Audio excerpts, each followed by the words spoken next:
Hey, how you guys doing? I'm just down here in Los Angeles, downtown, up on a rooftop of a hotel that's not open due to the virus. So I wanted to throw this out there. I was just seeing some stuff on the news. It's a little troubling. And still got the situation going on up in Portland and race relations. I just saw something on the news that says the race relations is doing horribly bad in the country right now. And so I wanted to talk about a couple of things. When we talk about this issue here, there's a lot of work that needs to be done. That's for sure. But I think that it can be accomplished, which is achieving better race relations in this country. And so what I like to try to do is use the analogy of a football game, and I'd like to take the football is race relations, and put it on the 50-yard line.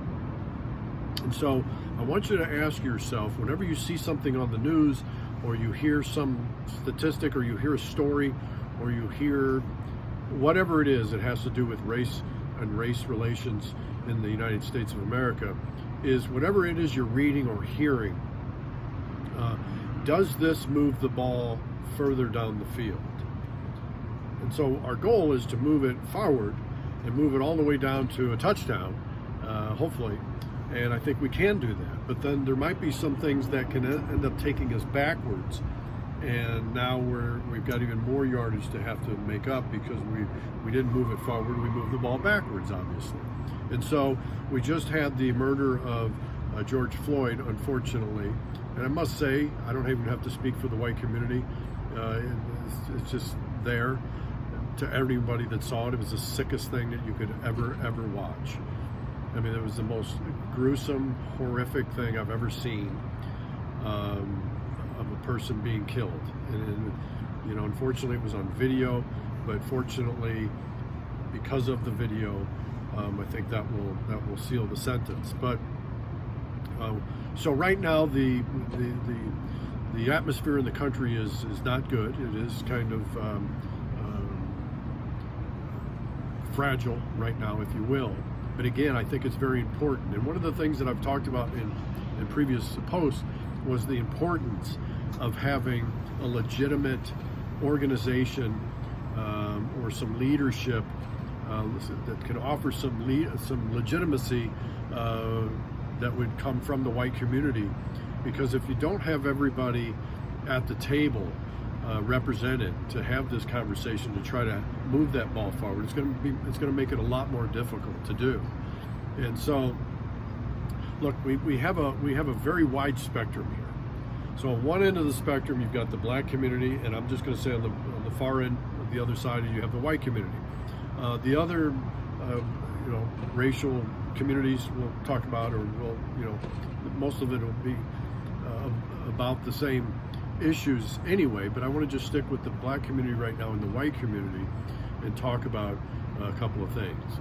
So one important step I feel that needs to take place is that, again, we need that legitimacy coming from the white community that we don't have now. And that's a very frustrating thing to have on our hands, because I know the black community's been just, asking and begging for the longest time to have this conversation, but there's no one to have it with. I mean, who are you going to talk to about it? Are you talking to a politician? Are you going to talk to a celebrity, a sports figure? Are you going to talk to a member of the clergy? It's a little shameful that the clergy is not involved more in social issues. I think that they're really, hiding behind their walls there when they could be out in the forefront with a lot of these issues. So on one end of the spectrum, it seems, and the argument is that one community is just obsessed with race. Everything is about race. Everything is racist. Everyone is racist. There's racism everywhere. There's systemic racism everywhere. And the white community don't know what they're talking about because they're just not familiar with a lot of these issues. And so on the other side, the white community, the feeling is that they're oblivious to race and they're in denial. And so there is no racial problems, there's no remnants of slavery or Jim Crow, and that was a long time ago, everything is equal and everything's fine. And so that's where the disconnect is. The starting point is that, first of all, we're very far apart. with the message that we want to get out there. There's no one that can represent the white community to get the message out there. So there is no conversation. It's all coming from one direction. And always remember that it's so much more productive to, when you start talking about a specific issue, whether it is something controversial like the abortion or the death penalty or any of these big ticket item conversations, is to start the conversation with listening, because we always feel that we're right and they're wrong. I'm 100% correct, they are 100% wrong. I'm good, they're bad. And so when there is even a conversation, you'll have people that will they're not listening. They're just waiting for the opportunity to explain themselves and their point of view. And so the same thing happens on the other side. And so my opinion is that I feel that it's very, very important and crucial that since this began with the horrific nature of slavery, that even though that I was not there and the whites that are living on the planet or in the United States right now were not there, being that it was perpetrated against the black community from members of the white community of the time, I feel that it's upon us to be the ones that should listen first and really, really try to understand. And once you understand, you have to take a little time to listen, though, and maybe do a little education on your own, self-teach yourself on these topics, so that, for one, if it is brought up, or there is a charge of racism or whatnot, you'll have more of an objective mind instead of a defensive mind, because we always want to just defend and deflect and debate, and it's not me, it's you, and it doesn't move that ball. In fact, it moves the ball backwards. And so I think it's very, very important that we in the white community start off by listening and really trying to understand all of it. There's a lot there. I mean, I've been studying it for years, and there's a lot there. And then sometimes you'll even forget some of the stuff that you read because it's far back, and there's a lot of intricacies to this storyline. And so the black community are very well versed in this topic. We, on the other hand, are amateurs. So I ask for forgiveness on behalf of the white community to give us a little slack, because it's not really an interest to a lot of white Americans, not because they don't care. It's just their lives are busy. They got kids, they're going to work, they get home, they watch their favorite show, they belong to a sports team, or they like football, whatever it is. Whereas in the black community and maybe other non-white communities, they've been having to deal with this for centuries. And so this information is passed down. Whereas in the white community, it's not. My parents never said anything derogatory or negative about any non-white people. They just never did. We never even talked about it. There was no real large population in Florissant, Missouri, which is right next door to Ferguson, Missouri, and it just wasn't brought up. And I didn't even know my grandparents on either end, on either side of my mom or dad's, and so I didn't get anything from them either. So it's like out of sight, out of mind. We don't know anything about it. It's like we know nothing about what you're talking about, unfortunately, except for what we read in the paper or we see on the news or we hear from the black community or from the black side. And so the whites are just like, I don't want to hear it. It's ugly. It's dirty. I don't have anything to do with it. I don't see color, and I know that's upsetting to members of the black community. We can talk about that later, but that's kind of what it is. So we're starting off with some experts in the field, and it doesn't mean everyone's an expert, and it doesn't mean that things that come out of people's mouths are incorrect and need to be, fact checked. But you don't want to start from that point of view. You don't want to start off at the starting line with that. You want to be, please let me read up on some of this stuff. When you're talking about black codes, I bet the majority of Americans don't even know what black codes were. And when you talk about Jim Crow, You know, was Jim Crow a real person? Where did that come from? What did that mean? What happened during Reconstruction or not? So how did the terror from the Ku Klux Klan come into play? How was the government involved? The United States government was not just complicit. The United States government from the federal level, that means everyone, the state level, the county, the cities, the local municipalities, everyone was involved with it. And so you have to do your research, and you can't just blow it off like, I don't need it. It's detrimental to your children and to your grandchildren who are going to have to deal with race relations when you pass. And so it is upon us as a community, the white community, to listen to the black community and really truly try to step into their shoes and try to really see how it would feel. We're never going to know 100%. You hear a lot of black people say, oh, you don't know what it's like because you're not black and you never will be. That's true. And the script flip on that would be, well, you're not white and you don't know what it's like to be white, to be on the receiving end of this. And then they're going to go, well, wait a minute, we're on the receiving end of it. And see, now it just goes back and forth to nothingness. So I like to start off by saying, let's listen. If I want to get to a point where if there is any racism whatsoever, every white person in this country will walk alongside you in lockstep, arm in arm, to fight that racism or that racist pig, because they are doing such damage to our community that we don't even know unless you're really paying attention. And I would say the same thing to the people that are involved in hate groups. You have no idea what you're doing, aside from putting your soul in jeopardy. The damage that you're doing to the white kid that's walking home from school or walking from the mall or walking in the mall or he's on the playground or whatever, and he then gets attacked because he's white, because they hear your voices, your negative, hateful voices, and they think he's probably related to you, or he's got the same mindset. He must have, if that's what's out there.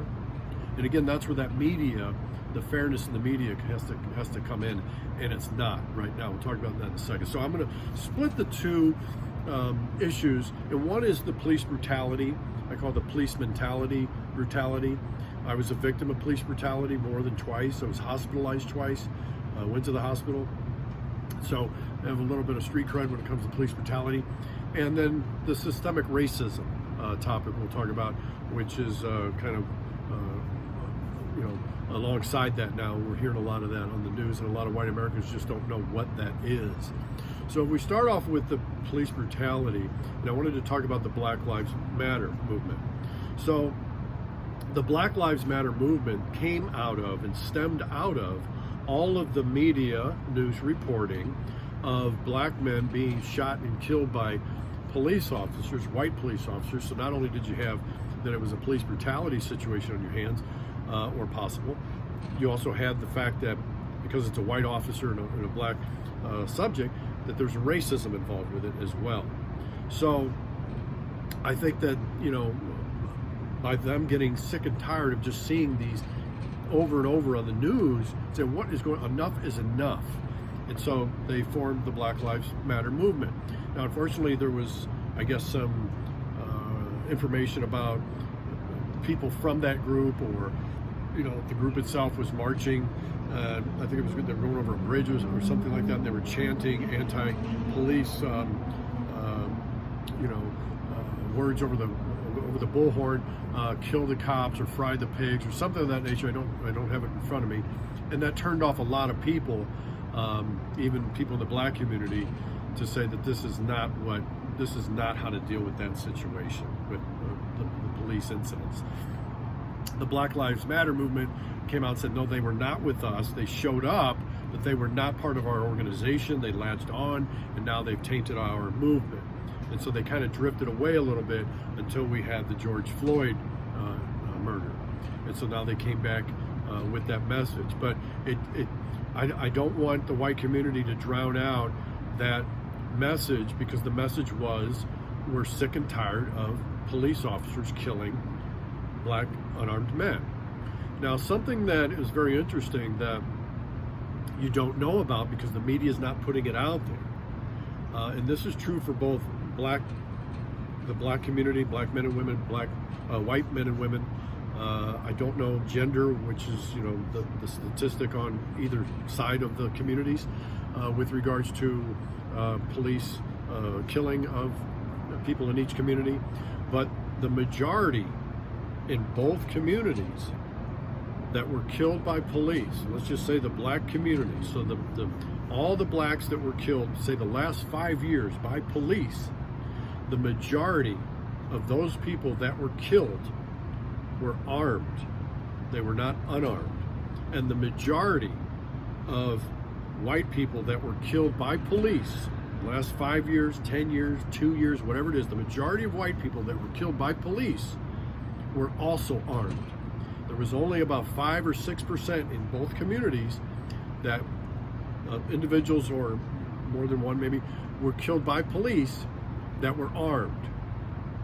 So when we hear of these stories, like the gentleman that got out of the car for a traffic stop, took off running, the officer just shot him in the back dead, that's one of the low end of the statistics there, because he was not armed, and that was the most ridiculous thing I ever saw, shooting a man in the back when he's running from you for a traffic stop. It's just unbelievable. Again, we're dealing with Homo sapiens here, so we're still in the animal kingdom, and when we look at people, we can kind of see that humans are still not all the way there. We're still evolving intellectually, but we still have a long way to go. So I don't want to come at Black Lives Matter in a negative way.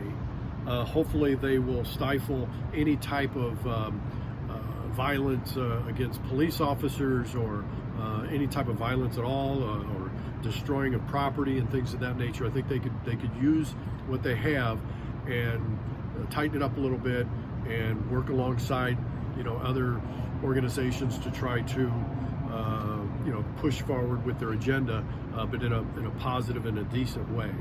And so I don't think there's any need for, and you know what, and if the Black Lives Matter individuals that are running that organization, if all they're hearing is this negative drumbeat of racism from the media, and you got to remember something, it's very important. The media, and I say the media, when I say they need to sell newspapers, it's all of that. So I used to be a newspaper guy, so I was in the media, I guess. So in order for them to make money, they have to sell. So whether they're selling newspapers, they're selling airtime for commercials, to get sponsors.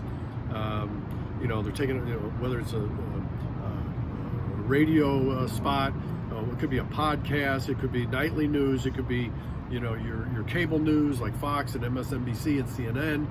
They have to sell in order to stay in business. So everybody has to get paid. And this isn't a cop-out. I mean, you can really, if you document the stories that they're putting out, you'll start to see a trend. Death and destruction, chaos and disorder sells newspapers. Love, peace, and harmony doesn't sell anything. It's like sex sells. Love, peace, and harmony does not sell to them. And so that statistic, you wouldn't know about, that the majority of people in the white community and in the black community that are killed by police are armed with either a gun, a knife, a pipe, something. So only 5% are unarmed. And as somebody who's been an investigator and a director of security for 30 some odd years in the hospitality industry, when we have incidents of anything from domestic violence to battery, sexual assaults, fights, whatever the incident is, theft, property damage, we have to do an incident report, we have to do an investigation. And that entails a lot of different elements of, looking at the CCTV and interviewing witnesses and taking statements from those involved and, putting it together step by step, frame by frame, in case it ends up, being litigated into a lawsuit. And so it's very, very important that you ask questions and you peel away until you get to the bottom line. Now, another statistic, which again is not trying to defend or deflect or, debate anything to death, but a lot of people in the black community don't know this. And a lot of people in the white community don't know this. I've even seen guys going out and asking people on the street, and they were dumbfounded. So there's two parts here. So out of, let's say, just say the last 5 years, and you can check on this yourself in any source that you want, whether it's the criminal justice or the Department of Justice, the FBI, or any other fact-checking website, or news media. It's all there, and so you can check it on multiple levels. The majority, or let's just say, there were more white people killed by police in the last 5 years, 10 years, 2 years, again, whatever you want to go back, there was more white people killed by police than black people.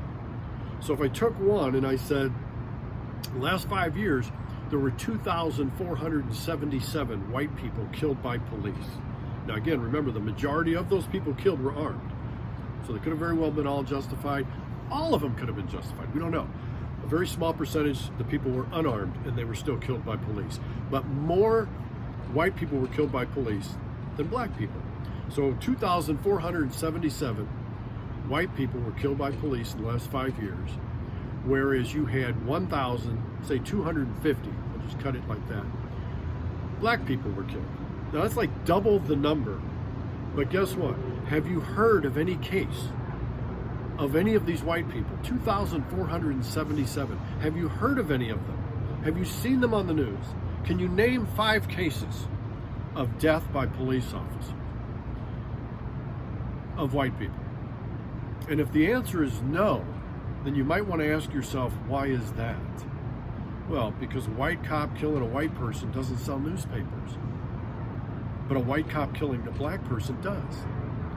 So, now on top of that, adding to that, blacks were killed at a disproportionate rate at 2.5 to 3 times that of white people. So that means, based on their population numbers, instead of 1,250 were killed by police, they should have had half of that. They should have had 700 killed instead of 1,400 or 1,250. So it's more likely that a black person is going to be killed by police than white people, but white people were killed in higher numbers. And so, why is that important? Because if you only have one half of a story, that's propaganda.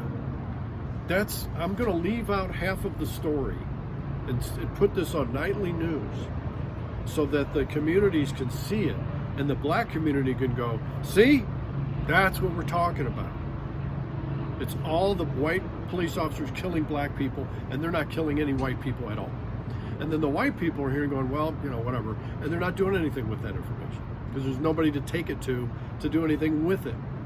So a great example of that would be, I saw a headline on the news channel, and it was by 2 writers, and the headline said, black people are killed disproportionately at 2.5 times killed by police than white people. So if you just read that, any black person would go, that's all the evidence we need. What do you need? You're in such denial that these things are happening. So you have the word black, disproportionate, 2.5 times more than whites by police. So you got whites and police in there, and blacks, disproportionate, and 2.5 times. So they didn't need to do it that way. They could have very well started it off that way, and then afterwards said, even though whites, the deaths of whites were higher, so that you have both in there.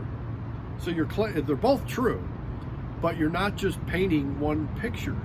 You're painting a negative picture about white police officers, and you're not including any of the white people that were killed by police in that headline.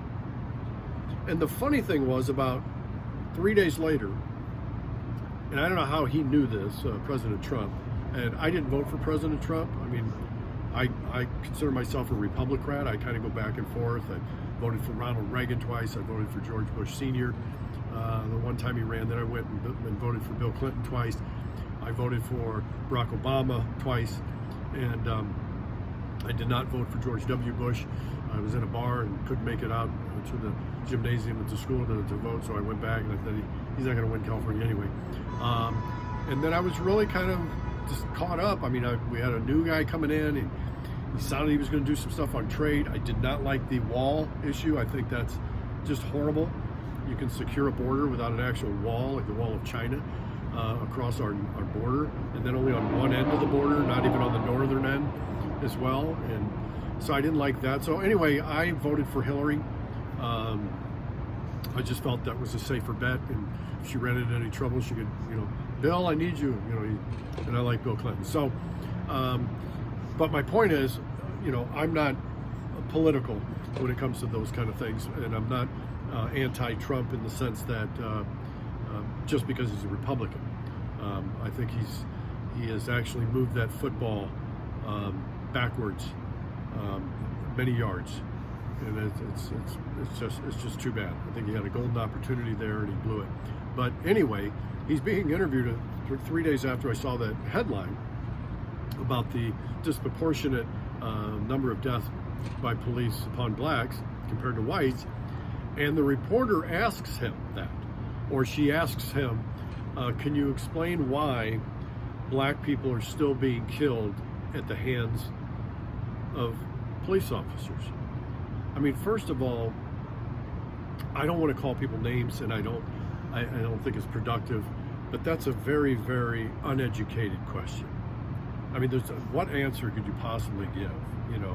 Why are black people are going to be killed by police to the end of time, just like whites are going to be, and everybody is. It's just part of life. It's just, it's just going to be part of it. There's no way you can eliminate that. So it was just a very uneducated question. But he answered it correctly because she's setting the stage inappropriately. She's painting that headline again, half the story. So whether you're talking about disproportionate or you're going to throw out there why are black people still being killed by police officers, and so President Trump says, so are white people. More white people. And then the news the next day, all in the paper, started saying that he was wrong and that they kept latching back onto the disproportionate number. And again, both are true. I don't understand how you could see that or not see that being a journalist or being a huge news organization, so that you could.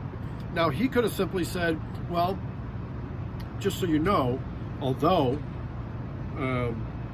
blacks or whites have higher numbers in deaths by police, blacks are disproportionately killed by police compared to the their population numbers. And then he could have went in and addressed that issue more, and he didn't do it. So it was a silly question, but it was, to me, you gotta ask this question yourself, because this really goes to some of the heart of the matter. Why would the media do that? Why would they only paint that picture in that way when it's not necessary? When they could very well include both to satisfy both communities, that you're not being biased. Maybe it's their unconscious bias, I don't know, that the media has. Maybe they're afraid to even mention anything with regards to bad things happening to white people by police, because then it's going to make it seem as if they're deflecting and defending and they're not on board. I think that's just a very uneducated and ignorant stance if that's true. So either they're incompetent or it's malicious intent. It's one of the other. And I hope it's not malicious intent. I'd rather it be they just need to be educated, where they could have said both of those things. Higher numbers of whites are being killed compared to blacks, but disproportionately, blacks are being killed by police at a higher rate. That's it. And so that kind of plays into it. Excuse me. So to get to the police brutality issue, this goes back a long time. Like I said, I was a victim of police brutality more than twice, and the black community is not going to know this either. They're not going to know about my case.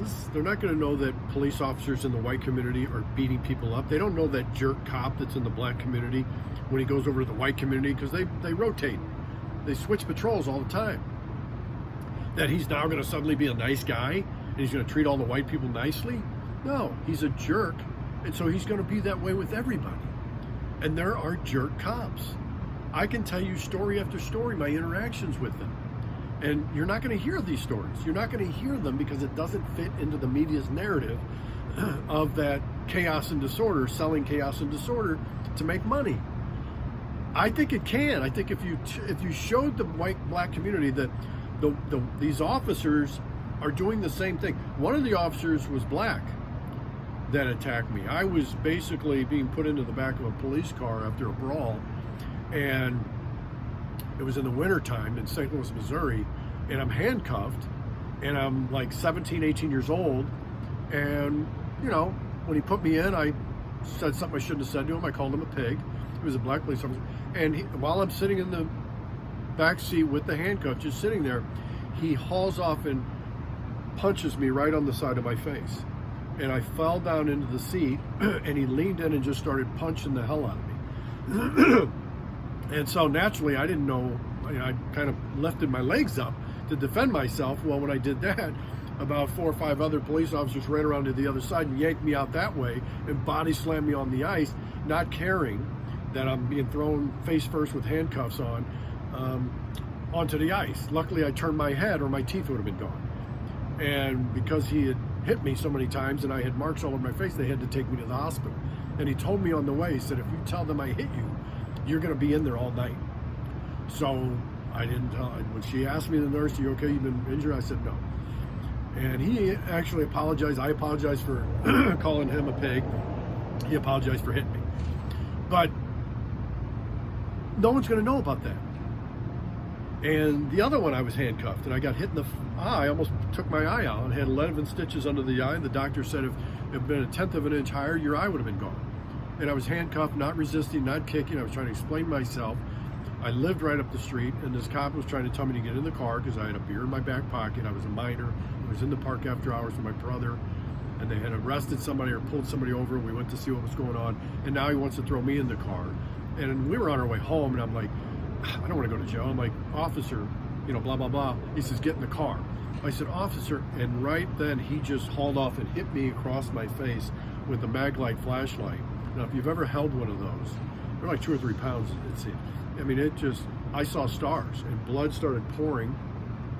He slammed my head to push me into the car, but my head hit the top of the frame of the door and the roof, almost knocked me out, and then shoved me in, buckled me up, and they rushed me to the hospital. And I could just almost sense the fear on his face, you know, that he maybe blew it, and he shouldn't have. But that happens in the white community too. Not as much because we're not oversaturated. And that's another issue that needs to be addressed. The oversaturation of patrols in black and minority communities. And so you're going to have more arrests. You're going to have more convictions, and you're going to have more incarcerations. So, and then to be stopping people for such petty crap is ridiculous. So the police brutality, one thing I would say is that it happens everywhere, but it's going to be more prevalent in the minority communities. And unfortunately, again, you're going to run up with the majority of the officers being white, and so now racism steps into its, you know, it reveals its ugly head because, you know, it's of a different race.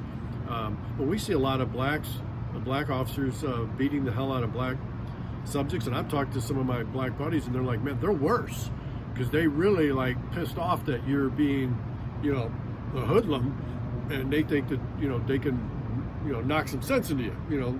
So the police brutality, if you think about it, you know, the first police force was back in the I think it was like 1880 or something like that, or 1840. I think it may have even been before the Civil War in Boston.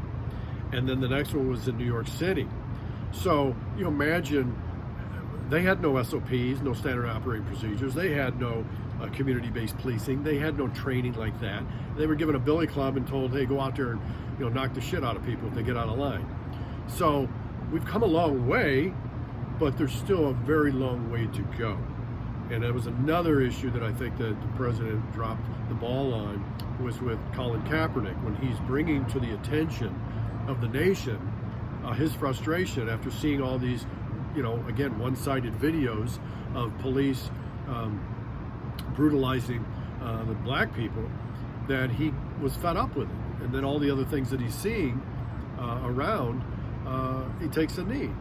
Now, the president, if he had the knowledge, and the guts to deal with this issue appropriately, I would have said, wow, I've got an NFL quarterback. He's kneeling because of police brutality. I mean, I don't know, maybe this president lives in a cave and he doesn't see these videos of police brutality, but he's kneeling for police brutality right in front of the country. The whole country's watching this. And institutionalized racism. Bring this guy over here. I want to talk to this guy. I want to get in his head. I want to say, invite him over here.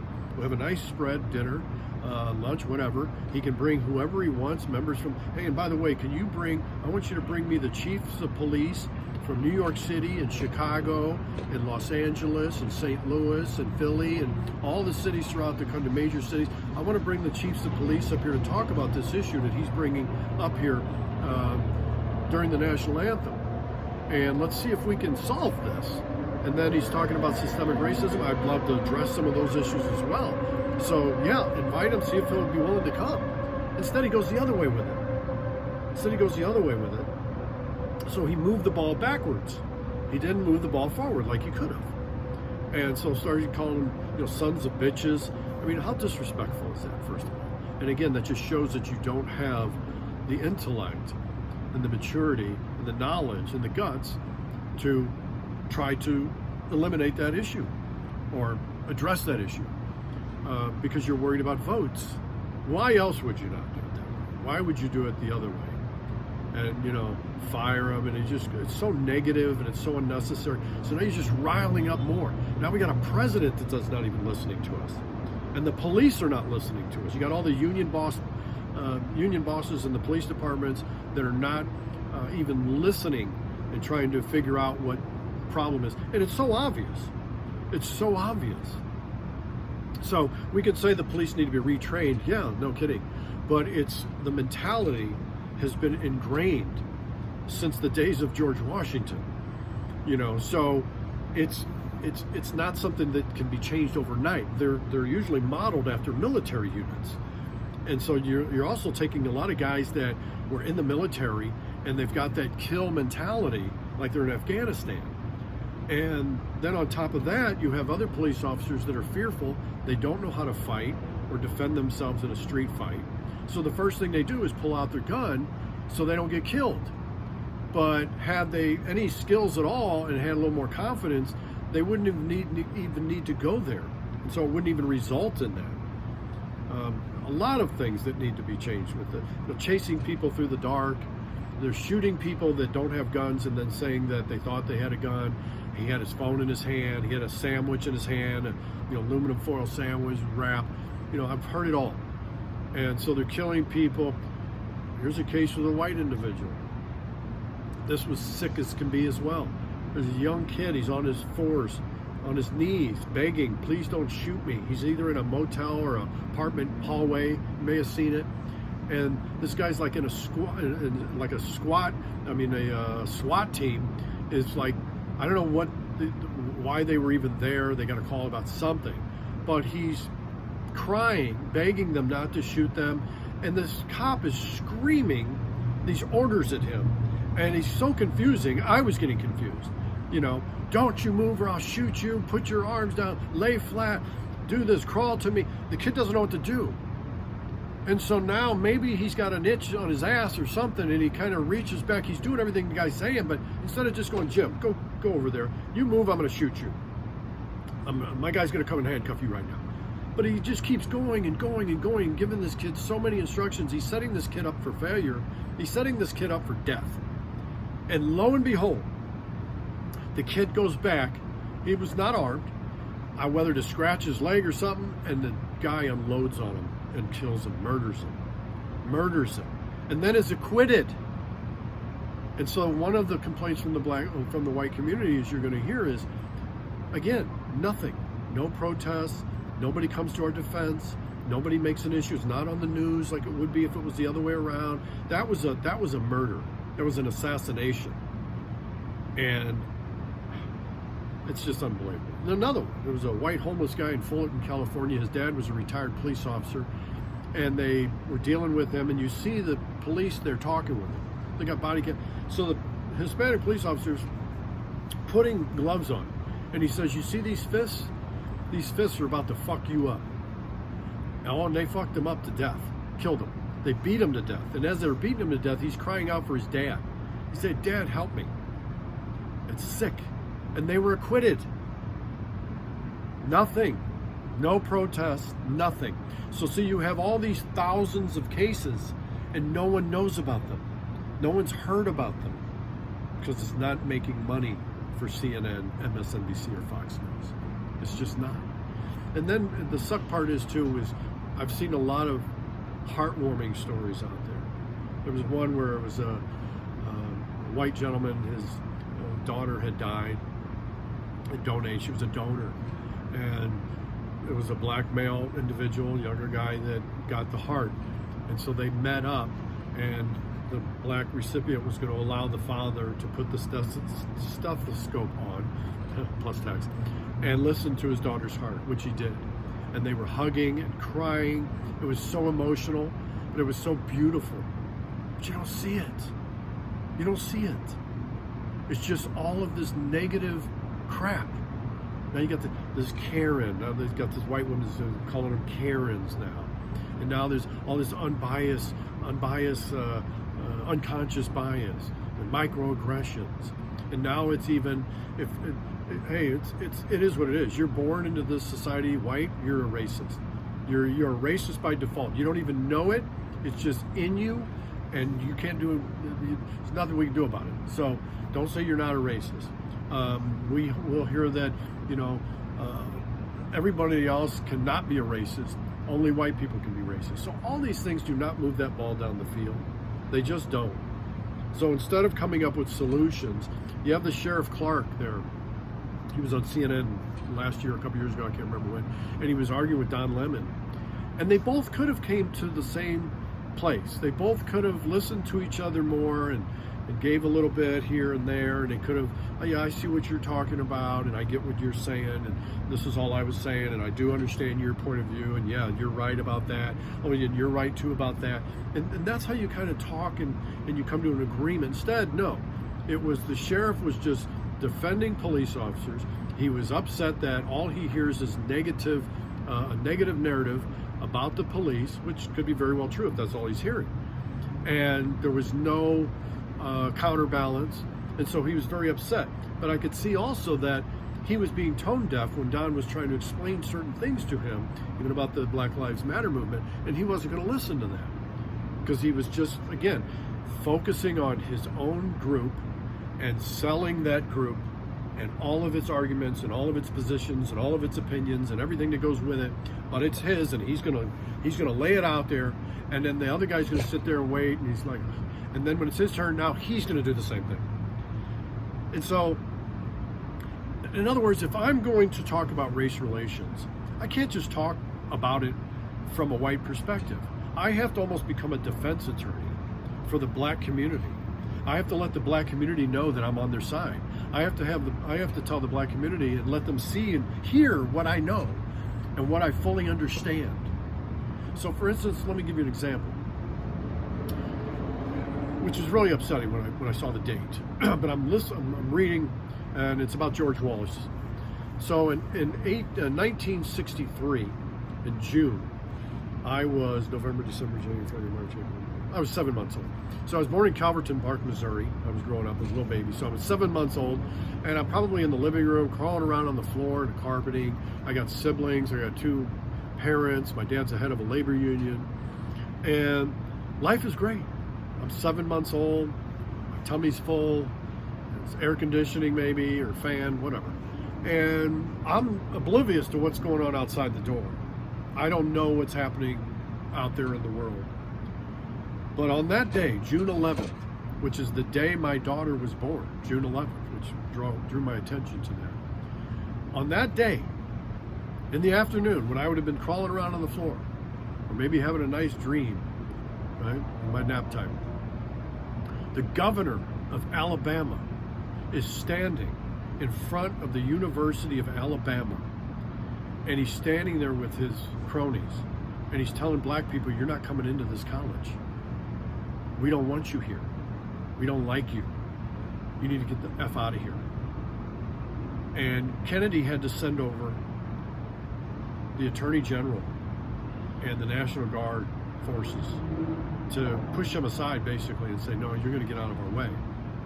But can you imagine that? This is when I'm alive. I'm walking the, I'm born. This isn't in the slave days. This isn't in the, this is 1963. This is when I was born. And you have the governor doing that. The head of the state, the government. So if white people don't hear that story, they don't know. Black people have heard that story. And so that's my point, is by really listening and letting the black community know that we understand now. We've been oblivious. We haven't been paying attention. We understand it all. Some of it, we're not going to agree with all of it, obviously. If somebody says something that's outrageous, we're not going to latch on. We're not going to be, we're going to say, I disagree with you, okay? And same way with us, you got a lot of ignorant white people out there. Remember the elderly woman, God bless her, I mean, she didn't know. But see, ignorance is just not knowing something. It doesn't mean you're stupid. It doesn't mean you're dumb. It just means you're ignorant. I'm ignorant of a lot of things. I'm more ignorant of things than I'm not ignorant of, right? We all are. And so John McCain was, doing a town hall, and you probably remember this, and the lady says, Barack Obama, he's an Arab, right? He's an Arab, right? And right away, John McCain goes, no. Like, don't even go there. And he says, no. This is, Barack Obama is a fine, decent man. Now, John McCain lost a great opportunity there to educate people on Arabs. First of all, Arabs can be Christian. Arabs can be Jewish, right? But even if they weren't, even if it was, but the majority are Muslim, but that's okay too, right? So he lost a golden opportunity there to educate her and everybody in that audience about how basically Christianity, Judaism, and Islam are all interconnected. They're intertwined. You can't untwine them, right? So the patriarch, Abraham, is the patriarch of all three of those religions. And just so you know, his first son, Ishmael, his lineage goes to Muhammad. His second son, Isaac, his lineage goes to Jesus. And so you can't undo it, even though that's what the three religions try to do. They try to separate themselves from each other, when really it's the same religions, same area, same people, same thing. Their Bibles all talk about the same people. The Quran talks about Jesus, talks about Abraham, talks about Adam, talks a lot about Mary, but people wouldn't know that. So to get back to the police brutality, what the public is asking of the police is just some basic common sense when it comes to respect. There's so much unnecessary aggression that if police officers just need to be retrained, I would start with the approach. I would start with how they approach people walking down the street. First of all, you shouldn't be violating anybody's civil rights. But if you have some reasonable suspicion, you got to educate people too, But if I'm pulling somebody over, or if I'm going to stop or confront somebody, the first thing that should be coming out of my mouth is a greeting. Hey, how are you today? I'm Officer John Johnson, badge number 223. The reason I'm stopping you is, and then explain why you're stopping the person or why you're confronting them. We got a call, I'm not saying you did it. The reason I'm stopping you is because your plate is upside down. Remember, just turn it on right side up and have a good day. There's a lot of petty stuff that shouldn't be dealt with, and that's why you're even hearing now that maybe they shouldn't be traffic cops, or they shouldn't be doing traffic stops, which leads to a lot of these things. But the police don't do that. The police go right up, and the first thing out of their mouths is license, registration, and insurance. And they come off real abrasive, and they got their hands on their guns, and they just come up like they're in Afghanistan. They have no idea the anger that goes through a person's body, just the boiling anger of being treated that way. So there needs to be a summit, there needs to be conferences on how police confront people. And then you can even explain to them when they start going, you don't have probable cause. Well, first, we don't go right to probable cause. First, we have to have reasonable suspicion. So you're correct. The reasonable suspicion would be, let's just say, you're swerving. I don't know if you're intoxicated because I'm not there yet. But I have reasonable suspicion. A reasonable person would see that your car is swerving all over the place. Now you're either on something, or you're drunk, or you're on your phone. So I'm going to pull you over now, and I'm going to stop you. And I'm using the reasonable suspicion to stop you. Now I go and get up to the car, and I see an empty bottle of liquor on the floorboard. You tried to hide it, and I can't smell anything yet because you got your window cracked. You don't want to open it. But now I have probable cause to pull you out and do a DUI check on you because I see alcohol in the car, or I did smell alcohol on you, and you're slurring your speech, or whatever the cues are that led me to that probable cause. So they could also learn how to educate people so that they know what they're allowed to do and what they're not allowed to do. We've also seen a lot of people challenging the police, and the police don't know what either the penal code is, or the ordinance is, or what the statutes are, or whatnot. And so they should be a little bit more educated on the things that they're going to be stopping people for, so that they can explain the process.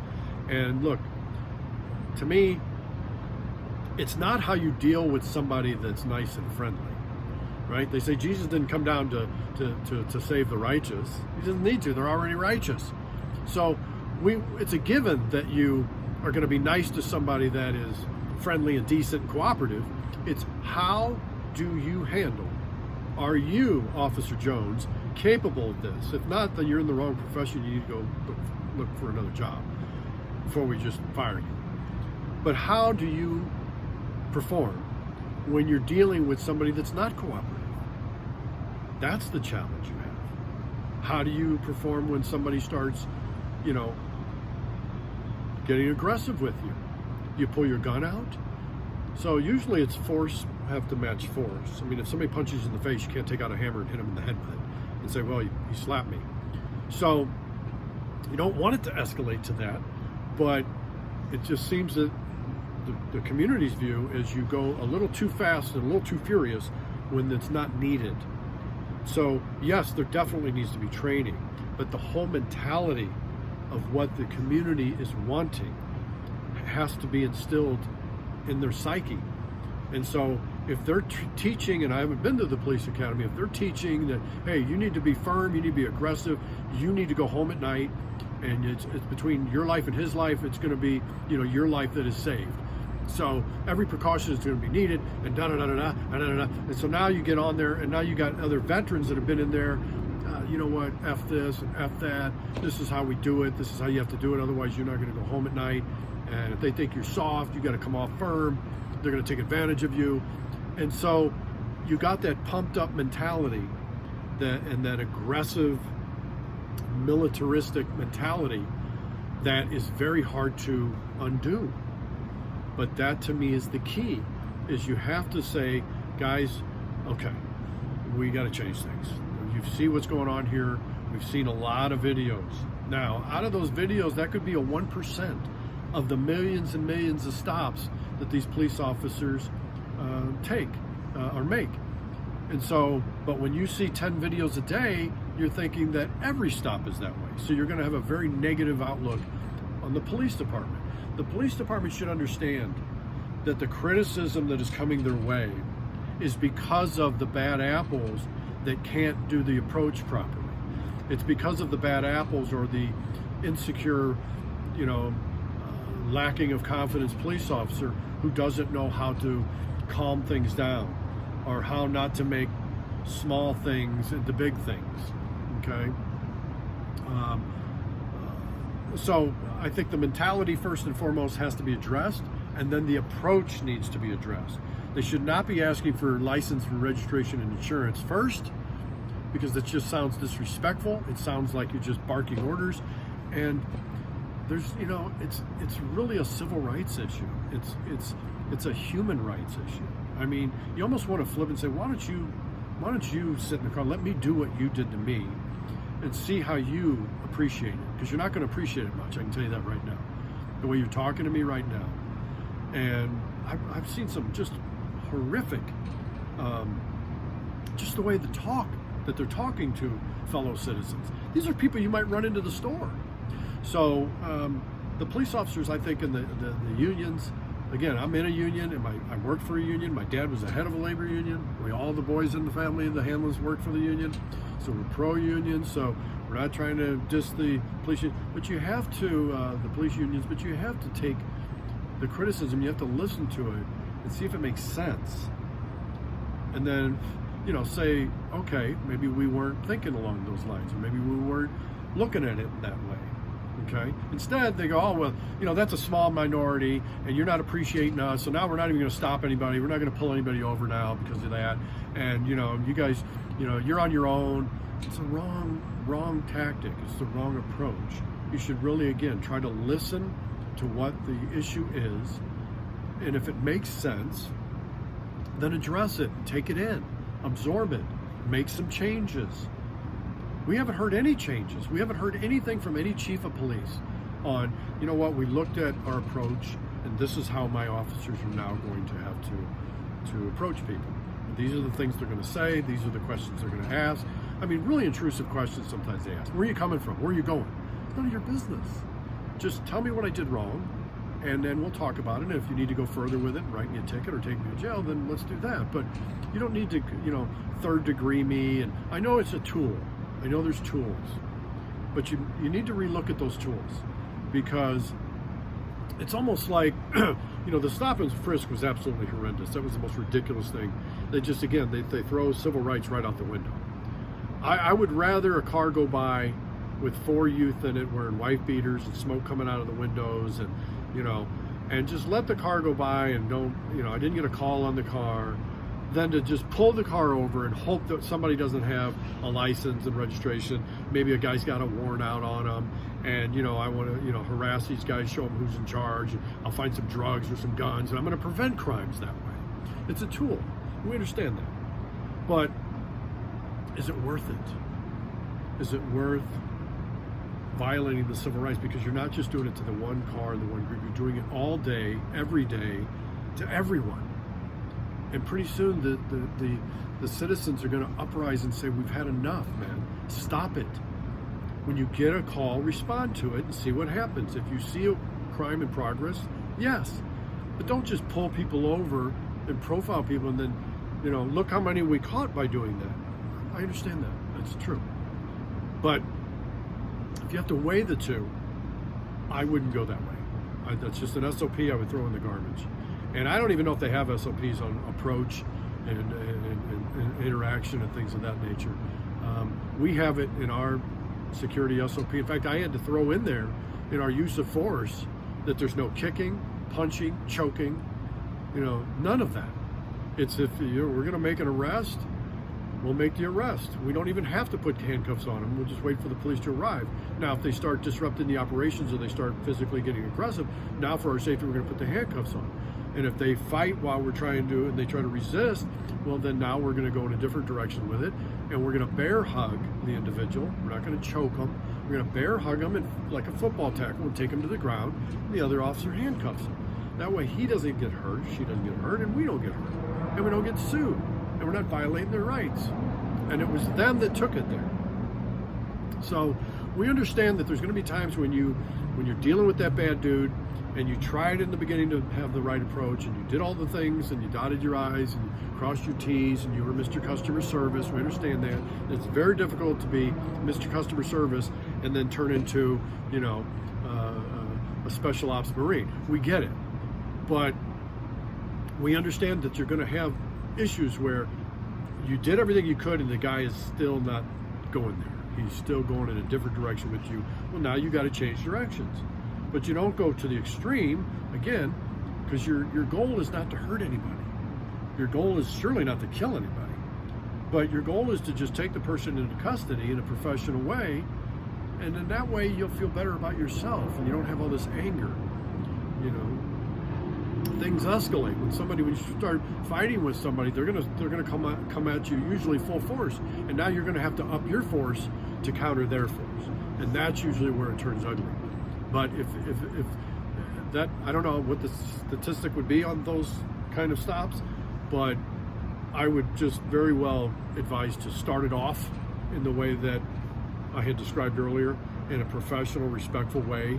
Explain right away, give your name, give a greeting, give your name, give your badge number, because they're probably going to ask you that anyway. Get it out of the way, show them you're being professional, explain why you're violating their privacy, why you're stopping their movement of travel. It's very invasive.